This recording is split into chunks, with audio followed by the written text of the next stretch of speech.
day of the Hindu editorial, and the date is 27th of August 2024. And we are moving into the first article of the series, Safe Spaces. There are 5 articles in today's Hindu, written beautifully by Faiza Nasir, lecturer of Directorate of Education, Delhi. The article is titled, The Heavy Shackles of Fear and Vigilance. This article too is divided into 4 parts, including the introduction. This is very important from a woman's perspective. So, getting into the article. The brutal rape and murder of a woman doctor in Kolkata has led to the country finding itself once again engaged in a deep conversation on the safety of women in India. Women across the country face a spectrum of aggressive behaviors and violence, from sexual harassment and dowry-related deaths to rape and domestic violence. While the physical impact of violence against women is acknowledged by both the state and the society as visible and telltale signs on women, there is considerably less focus on its psychological and behavioral consequences.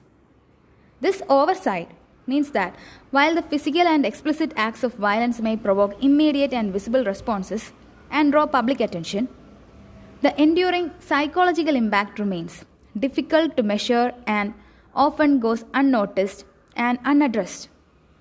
Next part of the article is an ingrained state of alertness.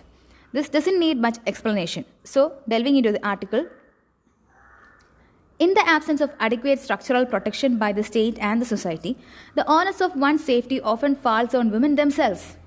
As a result, women in India are forced to live in a state of perpetual vigilance, constantly evaluating their surroundings for potential threats in public and private spaces. This state of constant alertness, deeply ingrained in the psyche of women, learned and imbibed from a young age, then becomes both necessary and exhausting. What makes this situation even more troubling is that this vigilant state has become so deeply embedded in daily life that it is often perceived to be the norm, to an extent that women often struggle to find the language to articulate the discomfort and mental labor it entails. Women become accustomed to living in this heightened sense of awareness, and the psychological strain it creates often goes unrecognized by themselves and by the society.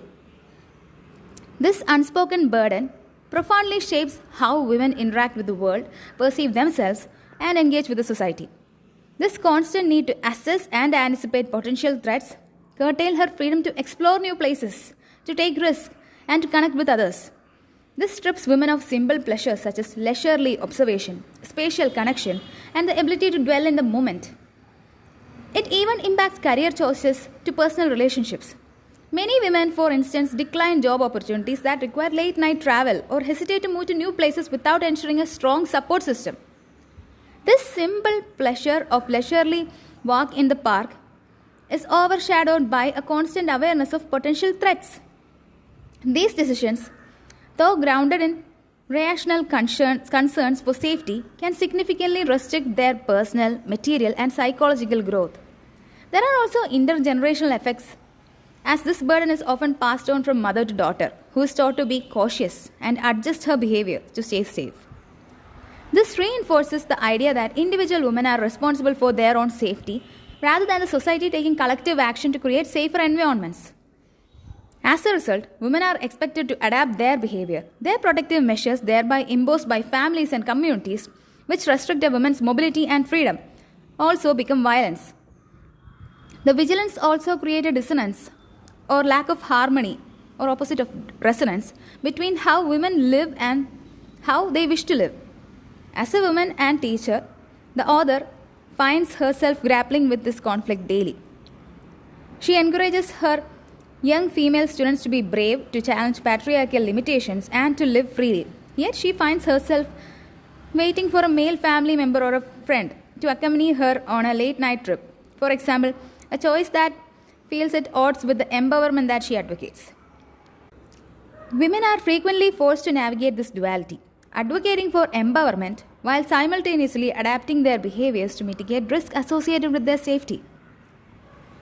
Next part of the article, which is even more important, it is worse for the disadvantaged.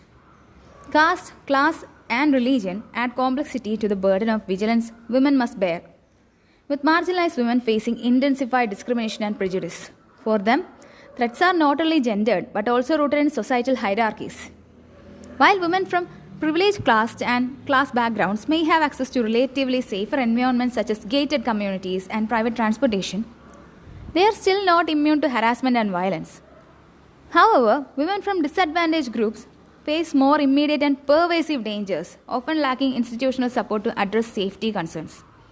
These women therefore have no choice but to navigate environments where exploitation and abuse are constant threats, highlighting vulnerabilities often overlooked by the society and the state. So, what impact does this have on the society? That's the fourth part of the article. When women are forced to prioritize safety over curiosity and vigilance over exploration, they are denied the full spectrum of the human experience. The world, instead of being a place of wonder and discovery, becomes one of danger and caution. This not only limits their experiences but also deprives society of the contributions and innovations that could flourish if women were free from this constant burden. The unseen and unspoken burdens that women carry, the emotional strain, psychological fatigue, and the loss of joy and freedom are as significant as any physical injury.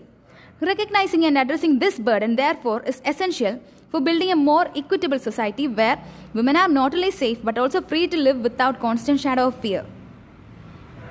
However, to challenge this requires a fundamental shift in how we think about safety and violence. In a society that often equates violence against women solely with visible physical harm, it is crucial to broaden our understanding to include the less tangible or less seen, yet equally damaging forms of violence. Women should not have to choose between their safety and their freedom. State and social measures should not restrict women's freedom any further under the guise of ensuring safety. The challenge is not merely about liberating women from the constraints of fear and vigilance. It is about unlocking the full potential of half our society. To achieve this, we must acknowledge that the burden of perpetual violence imposed on women is not a natural or acceptable state, but a form of violence in itself. This shift in perspective will allow everyone to live, thrive, and contribute equally, free from the constraints of safety concerns.